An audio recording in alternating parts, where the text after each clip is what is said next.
wabarakatuh. Saya selaku moderator Sidik Nurhuda dengan NIM 2421070 untuk mata kuliah Bahasa Indonesia. Perkenalkan, kami dari kelompok 9 yang terdiri dari 1. Risma Septia Ningrum dengan NIM 2421069, 2. Sidik Nurhuda dengan NIM 2421070, yang ketiga Dewi Puspita Sari PMS dengan NIM 2421071. Kami akan mempresentasikan materi dengan judul kutipan dan notasi ilmiah dengan dosen pengampu Ibu Wirani Atkia MPD. Notasi ilmiah adalah pencantuman sumber rujukan yang digunakan dalam sebuah karya ilmiah. Pencantuman tersebut dimaksudkan untuk menghindari tuduhan plagiat dan untuk memberikan kemudahan bagi peneliti maupun penerima untuk mengetahui sumber rujukan, terutama jika diperlukan penelitian ulang atau penelitian lanjut di kemudian hari. Beberapa hal yang harus dicantumkan dalam notasi ilmiah yaitu 1. Harus dapat mengidentifikasikan orang yang membuat pernyataan tersebut. 2.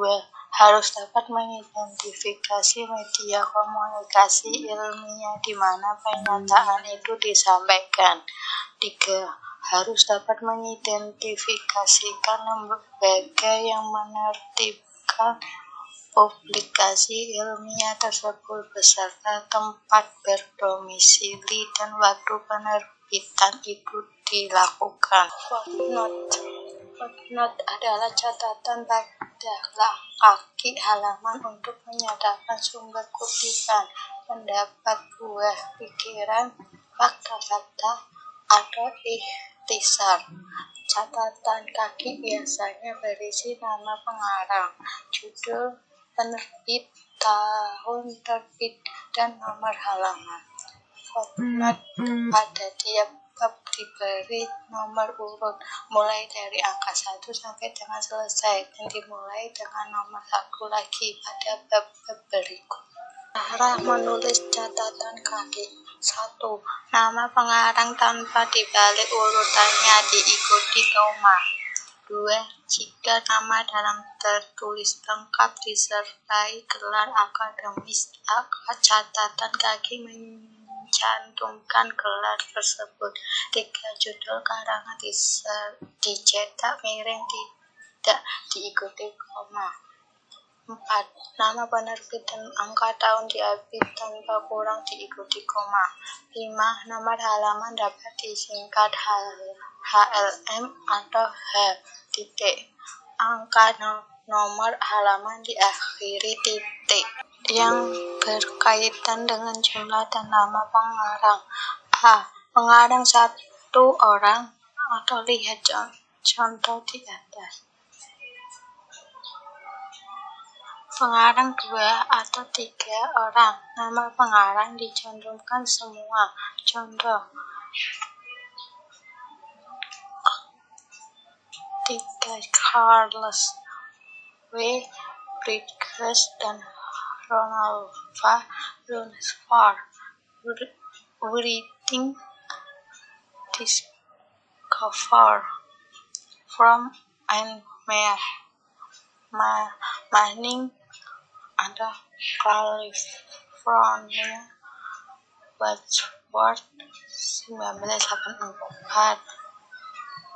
Halaman 7. C. Jika pengarang lebih dari 3 orang, yang dicantumkan hanya nama pengarang pertama dan di belakangnya ditulis et al. Atau DKK. Et al. Asalnya dari et al. Dengan orang lain. Contoh seperti dia DKK.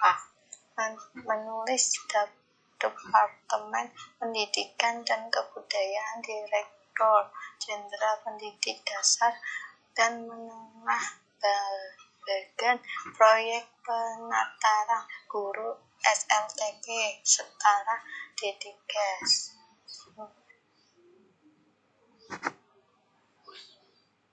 Contoh footnote diambil dari buku Unbroken Spencer Workological Theory Introduction to Word Structure in Generative Grammar atau Cambridge Massachusetts Maxwell Publisher 1993 halaman 81.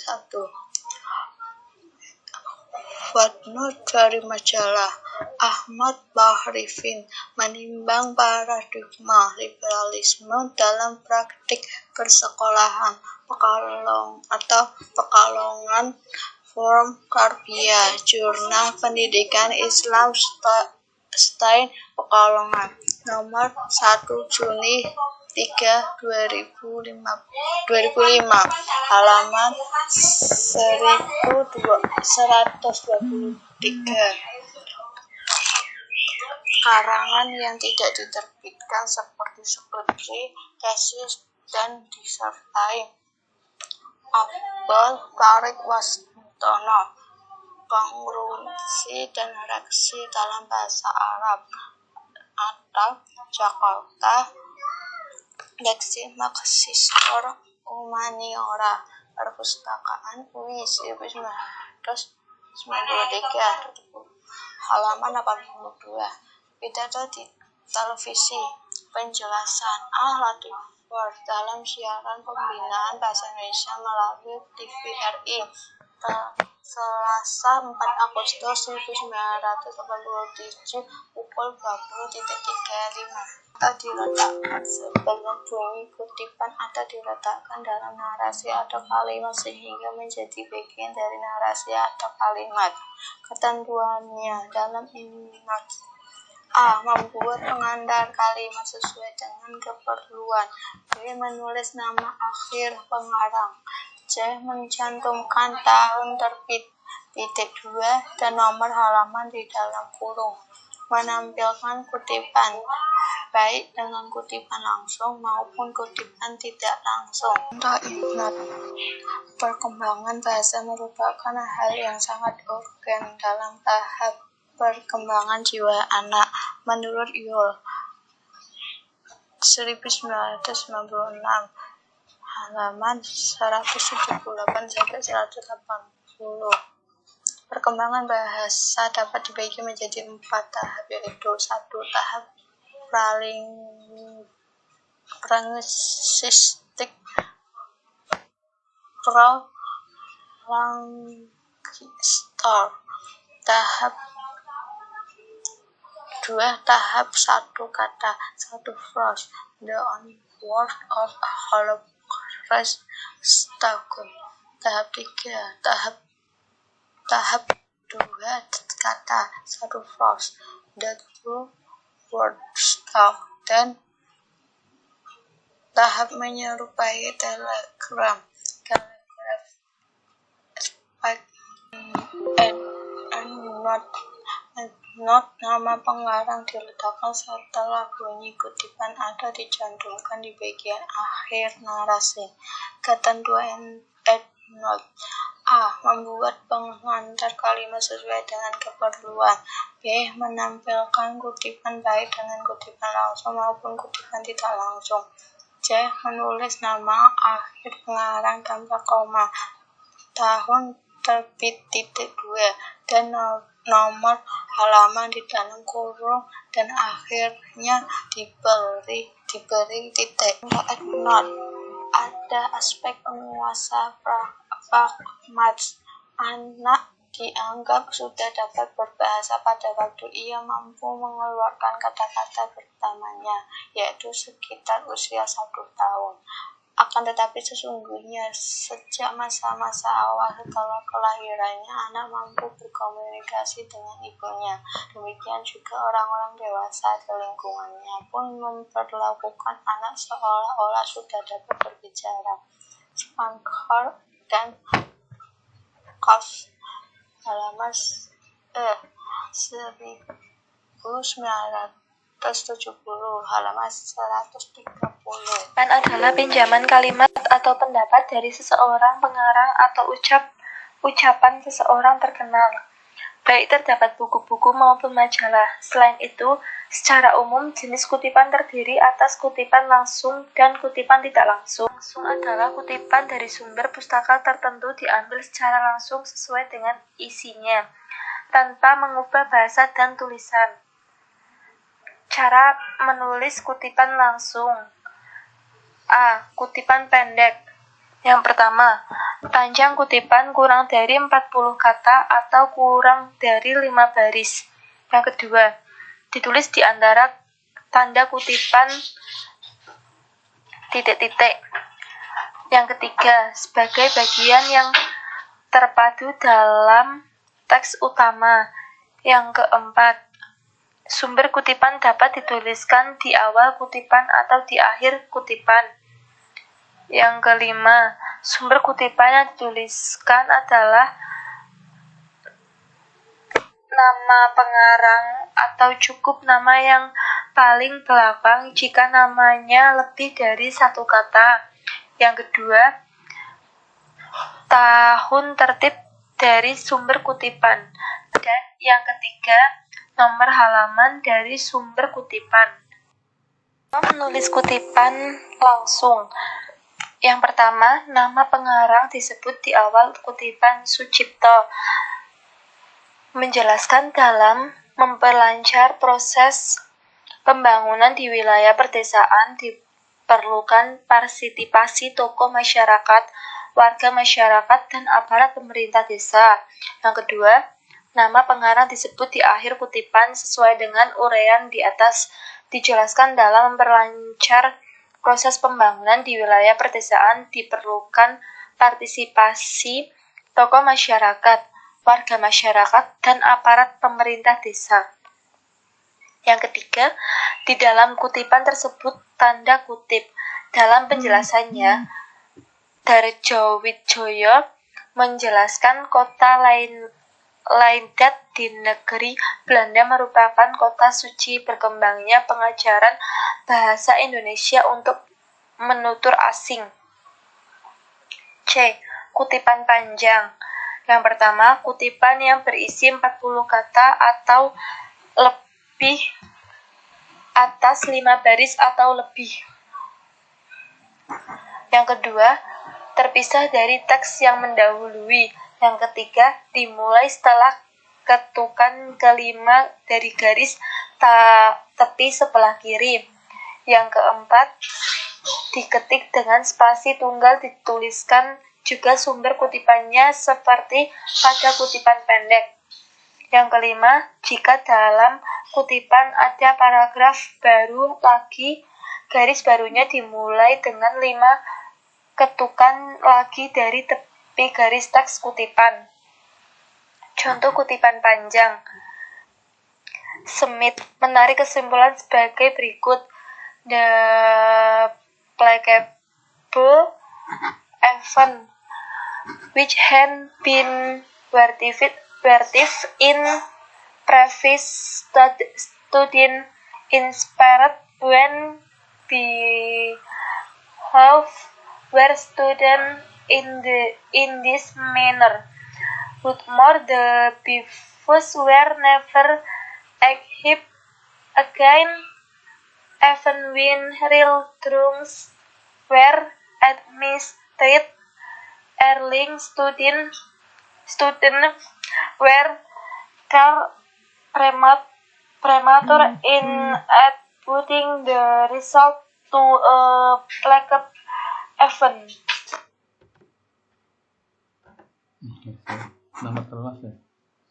Itu sih. Kira lah. Ya, gue nanya nama kelas. Gue sih. Lah ya.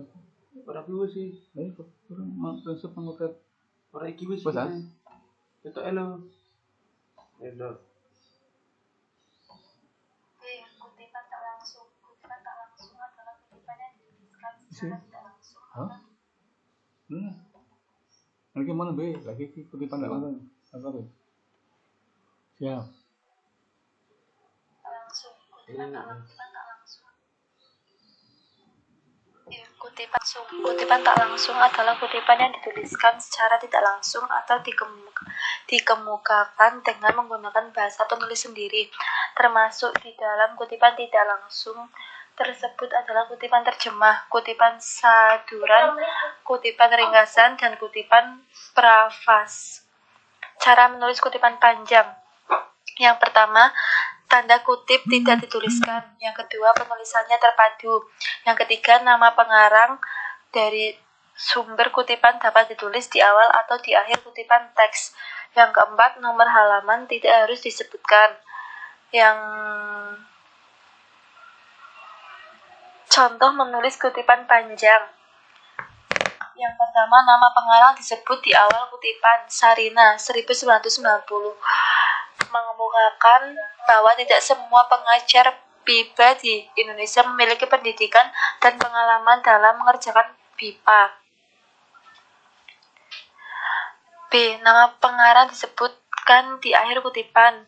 Sejalan dengan uraian di atas dapat dikemukakan bahwa tidak semua pengajar BIPA di Malang memiliki pendidikan dan pengalaman dalam mengajarkan BIPA.